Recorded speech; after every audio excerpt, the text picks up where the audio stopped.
ఈ రోజు జగన్మోహన్ రెడ్డి గారి ప్రెస్ మీట్ చూస్తుంటే ఒక విషయం మాత్రం చాలా క్లియర్ గా అర్థమవుతుంది. అదేంటంటే గత 5 సంవత్సరాల్లో ఆయన ఏమీ చేయకపోగా దాన్ని మర్చిపోయి ప్రజలు ఆయన పక్కన పెట్టిన విషయం మర్చిపోయి మళ్ళా పాత రాజకీయాలు తెర మీద తీసుకొస్తున్నాడు. ఆయన రూల్ ఆఫ్ లా గురించి మాట్లాడుతుంటే చాలా విడ్డూరంగా ఉంది. ఈ రూల్ ఆఫ్ లా గురించి చెప్తుంటే అసలు డెమోక్రసీ గురించి మాట్లాడుతుంటే దెయ్యాలు వేదాలు బలిసినట్టున్నాయి. ఆయన ఏ విధంగా గత 5 సంవత్సరాల్లో అంటే 2019 to 24 ఆయన ఎలా పరిపాలించాడో మీ అందరికీ తెలుసు. రైతుల మీద దాడులు చేశాడు, ప్రత్యర్థులు ఎవరైతే ఉన్నారో ప్రతిపక్ష నేతల మీద దాడులు చేశారు, చాలా మంది మీద ఎవరైనా ప్రశ్నిస్తే కేసులు పెట్టారు. ఇలాంటివన్నీ మర్చిపోయి పోలీసు వ్యవస్థని సిట్ అంటే సిట్, స్టాండ్ అంటే స్టాండ్ గా వాడుకుని ఆయన పోలీసు వ్యవస్థని ఏ విధంగా మరి ఆయన రూల్స్ ప్రకారం ఎలా నడిపించుకున్నాడో మీ అందరికీ తెలుసు.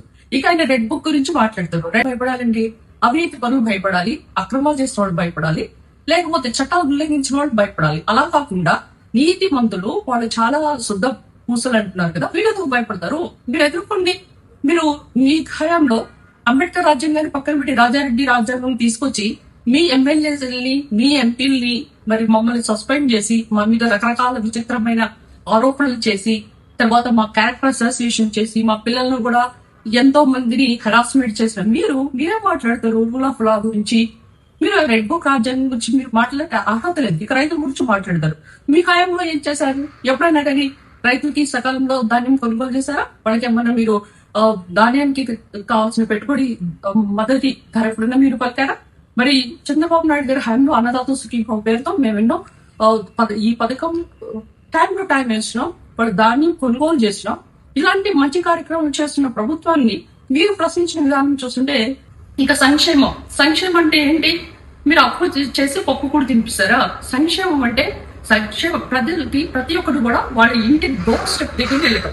మీరు కనుక గమనిస్తే మా సూపర్ 6 పథకాలు ఏ విధంగా సూపర్ హిట్ అయింది, చంద్రబాబు నాయుడు గారి చంద్రన్న హిట్ అనే మాదిరిగా ఈ రోజు మీరు స్త్రీశక్తి పథకం అయితేనేంటి, అన్నదాత సుఖీభావ అయితేనేంటి, తర్వాత ఇక తల్లికి వందనం అంటే ఎంతమంది పిల్లలు ఉంటే ఆ బిడ్డలకి ప్రతి ఒక్క బిడ్డ పేరు మీద కూడా మనం తల్లికి వందనం ఇస్తున్నాం. తర్వాత చాలా మంది పేదవాళ్ళ కడుపులు నింపడానికి అన్న క్యాంటీన్స్ పెట్టాం. చాలా మందికి మరి ఇంకా మంచి సంక్షేమ కార్యక్రమాలు అంటే యువకుల నిధి ప్రకారం 25 లక్షల ఉద్యోగాలు ఇస్తున్నాం అనే మాదిరిగా మనం చెప్తే దాన్ని మించి ఈ రోజు 25 లక్షల కోట్ల పెట్టుబడులు కూడా తీసుకొచ్చి మరి మనము రాష్ట్ర ప్రభుత్వం ద్వారా ఎంతమంది మెగా డిఎస్సికి ఎంతో మంది ఆల్మోస్ట్ 15,000 పైన వాళ్ళు ఉద్యోగాలు పట్టుకున్నారు. తర్వాత పోలీస్ శాఖలో 6,000 పైన ఉద్యోగాలు వచ్చినాయి. మీలాగా వాలంటీర్స్ అంటే ఉద్యోగాలు కాదండి, ఇవి ఉద్యోగాలు అంటే. మీరు ఎప్పుడు కూడా సాక్షి క్యాలెండర్ వదులుకున్నారు కానీ జనవరిలో ఎప్పుడైనా కానీ మరి మెగా డిఎస్సి కానీ ఉద్యోగం కానీ ఎప్పుడైనా క్యాలెండర్ వదిలేరా అని నేను ఈ విధంగా క్వశ్చన్ చేస్తున్నాను. ఇక మీరు అమరావతి గురించి మాట్లాడతారు. ఇక మీరు అమరావతి గురించి మాట్లాడుతుంటే చాలా విచిత్రంగా విడ్డూరంగా ఉంది. ఎందుకంటే మీరు చేసిన పద్ధతులు అమరావతి రైతులను ఏ విధంగా హింసించారు, జుట్టు పట్టుకొని లాగారు, కేసులు పెట్టారు. వాళ్ళు ఎక్కడికైనా వెళ్తుంటే వాళ్ళని ఆడవాళ్ళని చూడకుండా వాళ్ళ జాకెట్లు చించారు. ఇలాంటి మీరు కూడా అమరావతి గురించి మాట్లాడుతుంటే అసలు అమరావతికి వచ్చే పెట్టుబడులు మీరు ఏం చేశారు? అన్ని పంపించలేదా?